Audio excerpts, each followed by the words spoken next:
ஓம் ஸ்ரீ குருப்யோ நம. ஸ்ரீ மகாபிரிவாஜனம் மகாபிரிவாஜனம் மகாபிரிவாஜனம். இன்றைக்கி தெய்வத்தின் குரல் பாகம் 5 சங்கர சரிதம் என்ற தலைப்பில் பெரியவா சொல்கிறத மேலே வாசிக்கிறேன்.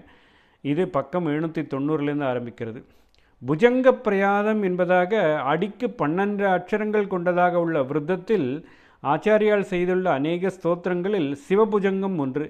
அதில் ஒரு ஸ்லோகத்தில், உன்னை எப்படி பிரீத்தி கொள்ளச் செய்வதென்று எனக்கு தெரியவில்லை, எனக்கோ பிரத்தியாருக்கு துரோகம் செய்வதற்கு முடியவில்லை, நீயானால் கட்டின பொண்டாட்டிக்கும் பெற்ற பிள்ளைக்கும் பெற்றெடுத்த தகப்பனாருக்கும் துரோகம் செய்தவர்களுக்குத்தான் பிரசன்னமாகி அனுகிரகம் பண்ணியிருக்கிறாய் என்று நிந்தாஸ்துதியாக வருகிறது. காந்தா துரோகி, சூத துரோகி, பித்ரு துரோகி என்று இதில் 3 நாயன்மார்களை குறிப்பிட்டிருக்கிறது. காந்தா துரோகி என்பவர் இயற்பகை நாயனார். ஈஸ்வரனே அடியார் வேஷத்தில் வந்து உன் பொண்டாட்டியை கொடு என்றபோது அப்படியே தத்தம் பண்ணியவர்.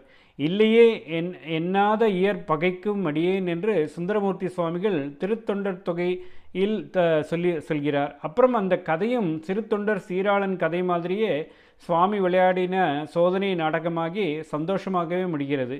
இயற்பகை நாயனார் காவிரி பட்டினத்தில் இருந்த வைஷ்யர் என்பது தவிர அவருடைய காலம் முதலியவை நமக்கு தெரியவில்லை. அடுத்தாற்போல் சொன்ன சூத துரோகி தான் பிள்ளைக்கறி பண்ணி போட்ட சிறு தொண்டர். கிபி 7ஆம் நூற்றாண்டு மத்தியில் நரசிம்மவர்மா வாதாபி மேல் படையெடுத்து சாளுக்கிய ராஜாவை தோற்கடித்த போது இவர் சேனாதிபதியாக இருந்திருக்கிறார். அப்புறம் இவர் பெரிய சிவபக்தர் என்று நரசிம்மவர்மாவுக்கு தெரிந்து இவரை போய் சண்டையில் ஏவிக்கொண்டிருக்கிறோமே என்று வருத்தப்பட்டு இவரிடம் மன்னிப்பு கேட்டுக்கொண்டு மரியாதையுடன் ரிட்டையர் பண்ணி நிறைய சம்பாவனை கொடுத்து அவருடைய ஊரான திருச்செங்காட்டக்குடிக்கு அனுப்பி வைத்தான். அதற்கப்புறம்தான் அவருக்கு பிள்ளை பிறந்து கதையெல்லாம் நடந்தது. ஆகையால் சிறு தொண்டரின் காலமான 7ஆம் நூற்றாண்டின் பின்பாதிக்கு முன்னால் ஆச்சாரியாளின் அவதாரம் ஏற்பட்டிருப்பதற்கில்லை என்கிறார்கள். பித்ருதோகி துரோகி என்றது சண்டிகேஸ்வரரை அவர் பண்ணி வந்த சிவபூஜையில் பாலை குடங்குடமாக அபிஷேகம் செய்கிறாரே என்று அவருடைய பிதா ஆத்திரப்பட்டார். ஆத்திரத்தில் பால் குடத்தை காலால் உதைக்க வந்தார். உடனே அவருடைய காலையை சண்டிகேஸ்வரர் வெட்டினார். பரமசிவன் பிரத்யட்சமாகி, இனிமேல் நானே உன் பிதா என்றார். அதுவரை விஷார சர்மா என்ற பெயரில் இருந்து வந்த அந்த பிராமண இளைஞருக்கு சண்டிகேஸ்வரர் என்பதாக அப்பொழுதுதான் பேர் கொடுத்து சிவனடியார்களுக்கெல்லாம் தலைவராக்கி தம் முடிமேல் இருந்த கொன்றை மாலையை எடுத்து சுவாமியை அவருக்கு சூட்டினார் என்று கதை. பஞ்சமூர்த்திகளில் ஒருவராகவே சிவகுடும்பத்தில் இடம்பெற்றவர் சண்டிகேஸ்வரர். அவருடைய கதை எத்தனையோ யுகங்களுக்கு முற்பட்டது. அதனால் ஆச்சாரியால் கிமு 6ஆம் நூற்றாண்டு என்பதற்கு இந்த ரெஃபரன்ஸ் ஆக்ஷேபம் ஆகாது. ஆக்ஷேபம் அவர் சிறு தொண்டரை குறிப்பிட்டிருப்பது தான். இதற்கு 2 ராஜாக்களை வைத்து இன்னும் 2 ஆக்ஷேபம் சொல்கிறார்கள். பூர்ணவர்மனை பற்றிய குறிப்பு சூத்திரபாஷத்தில் ஓரிடத்தில் சத்துவுக்கும் அசத்துக்கும் இருக்கிற வஸ்துவுக்கும் இல்லாத வஸ்துக்கும் சம்பந்தம் காட்டுவது அசம்பாவிதம் என்று ஆச்சாரியால் சொல்லி கொண்டு போகும்போது, பூர்ணவர்மனுக்கு பட்டாபிஷேகம் ஆவதற்கு முன்னால் ஒரு மலடியின் பிள்ளை ராஜாவாக இருந்தான் என்று, வாஸ்தவமாக உள்ள பூர்ணவர்மனை ஒரு காலம் இருக்க முடியாத மலடி மகனோடு சம்பந்தப்படுத்தி சொல்வது எத்தனை அசம்பாவிதம் என்று ஓமை காட்டியிருக்கிறார். அவர் குறிப்பிடும் ராஜாவான பூர்ணவர்மன் யார்?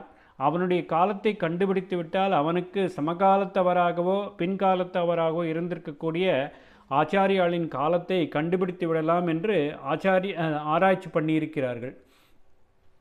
பூர்ணவர்மன் என்ற பெயருள்ள 2 ராஜாக்களை இவர்கள் கண்டுபிடித்திருக்கிறார்கள். ஃபார் ஈஸ்டில் தூரக்கிழக்கு நாடுகளில் பாரத கலாச்சாரம் வெகு நாட்களுக்கு முந்தையே பரவியிருந்ததென்று தெரிந்திருக்கலாம்.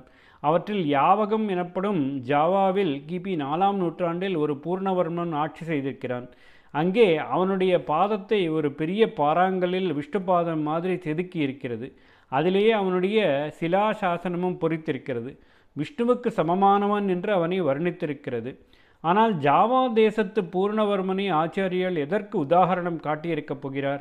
அவருடைய சூத்திரபாஷ்யத்தை படிக்கக்கூடிய நம் தேசத்து வித்வத் சமூகத்துக்கு தெரிந்த ஸ்வதேச ராஜா எவனையாவது தான் அவர் குறிப்பிட்டிருக்கணும் என்று சொல்லி ரிசர்ச்காரர்கள் இந்த பூர்ணவர்மனை தள்ளிவிடுகிறார்கள்.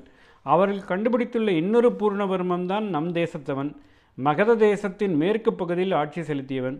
கிபி 7ஆம் நூற்றாண்டின் முற்பாதியில் இந்தியாவில் 16 வருஷம் சுற்றுப்பிரயாணம் செய்த ஹுவான் சுவாங் அந்த சமயத்தில் பூர்ணவர்மன் மகத நாட்டரசனாக இருந்ததாக குறிப்பிட்டிருக்கிறார். அதனால் ஆச்சாரியால் ரெஃபர் பண்ணுவது இவனாகவே இருக்க வேண்டும். அவர் பாஷ்யம் எழுதியது காசியில். மேற்கு மகதம் அதன் கிட்டேயே வந்துவிடுகிறது. காசியோடு ரொம்பவும் சம்பந்தப்பட்டது கயை. அங்கே கயையில் பௌத்த விரோதியான சசாங்கன் என்ற ராஜா வெட்டிவிட்ட போதி விருட்சத்தை பூர்ணவர்மன் மறுபடியும் நட்டு போஷித்து துளிக்க பண்ணியதாக தெரிகிறது. அதனால் பாஷ்யத்தில் அவனையே சொல்லியிருக்கிறார் என்று வைத்துக்கொள்ளலாம் என்கிறார்கள். அதாவது ஆச்சாரியால் கிபி 7ஆம் நூற்றாண்டுக்கு அப்புறம்தான் வந்தவர் என்பதற்கு இதுவும் எவிடன்ஸ் என்கிறார்கள்.